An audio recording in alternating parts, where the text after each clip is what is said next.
Most of what we find in the field is essentially ancient garbage. It's the discarded pieces that are left over. My name is Adam Aja. I'm the Assistant Curator of Collections here.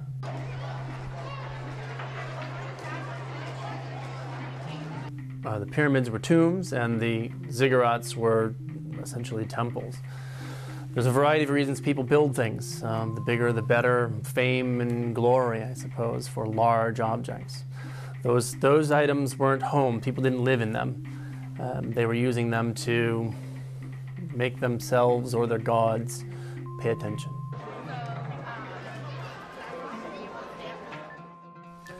In the ancient Near East, they made with same kind of things you make buildings out of now. Wood, brick, and stone.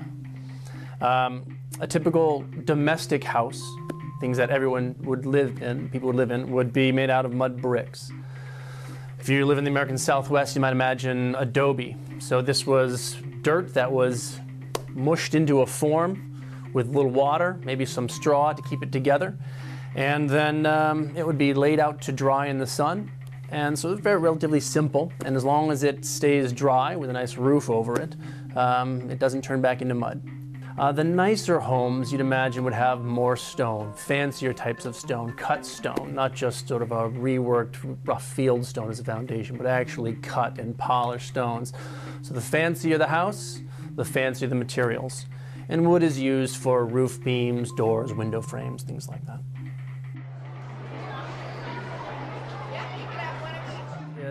If we're lucky, the whole house, but we won't find that. It's very uncommon, unless there's some sort of destruction in which the upper stories collapse and fill up the lower stories and they never return to redig the house or the site. Often what you'll find is a site is lived on generation after generation, and they'll come back and they'll clean up, they'll level out an area, put up their structure, if perhaps with a stone foundation. And as that home wears or no longer serves their purposes, they may knock it down and scrape off most of the old building and put up directly on that same spot another structure.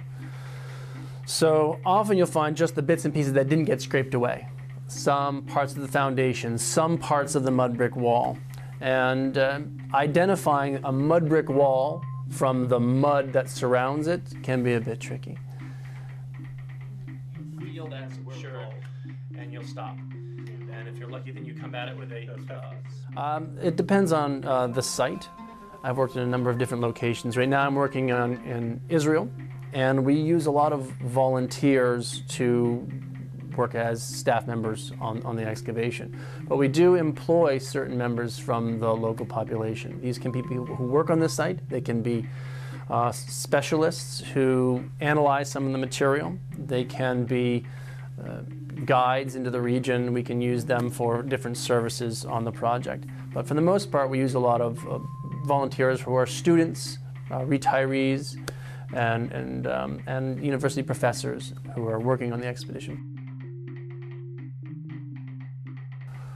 Do we take local folklore into account? Deciding where to dig is a much bigger question. There's several things that can run into where you dig and why you choose to excavate that site.